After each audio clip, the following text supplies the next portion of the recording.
And we begin in Canberra this morning with breaking news this hour. Sky News has confirmed Mr Lowe will be replaced as head of the Reserve Bank. His term will not be renewed in September. Olivia Casely broke the story a short time ago. Liv, good morning. Cabinet meeting this morning to decide who'll take the top job.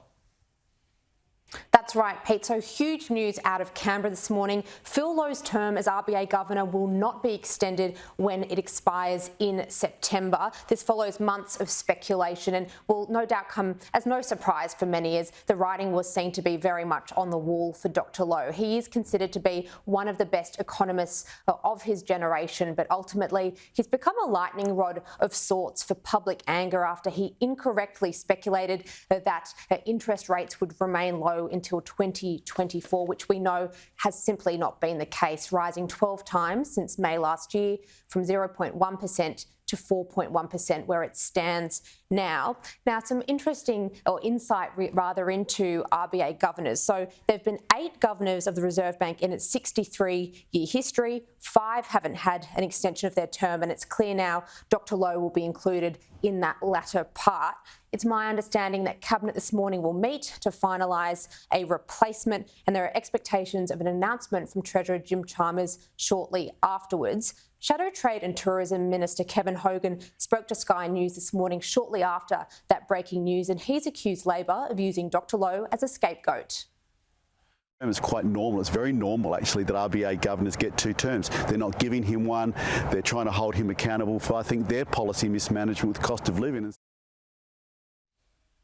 It's still my understanding that the government would like to select a woman to replace Dr Lowe in this all-important position of RBA Governor. It's still my top tip that Jenny Wilkinson is the top pick for this job, as I broke last week. Now, I'm going to take you to this graphic now to show you the key contenders. Miss Wilkinson, as you can see there on the left, she's well respected by the Treasurer as well as current RBA officials, and she played a big role in the creation of JobSeeker.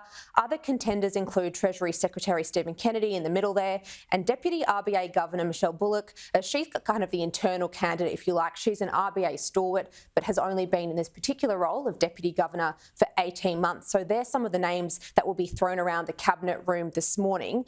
Opposition leader Peter Dutton did ruffle some feathers yesterday when he effectively drew a line through the candidacy of both Miss Wilkinson and Stephen Kennedy as well. He hinted ultimately that their independence had been compromised because they have worked very closely with both Labor and Liberal ministers. Here he was yesterday.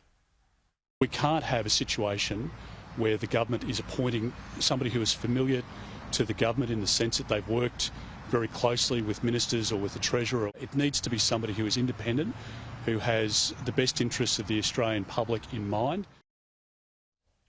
It's important to note that both Dr Kennedy and Ms Wilkinson are very well respected by both sides of politics, and Agriculture Minister Murray Watt says that Mr Dutton is being needlessly cynical.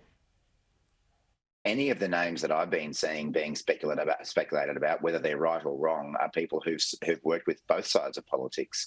Mr Lowe has worked with both sides of politics. All of those different candidates you were just speculating about have worked with both sides of politics. So, again, I just think it's unfortunate that Peter Dutton's instinctive reaction on any issue is to be negative, and here he goes again.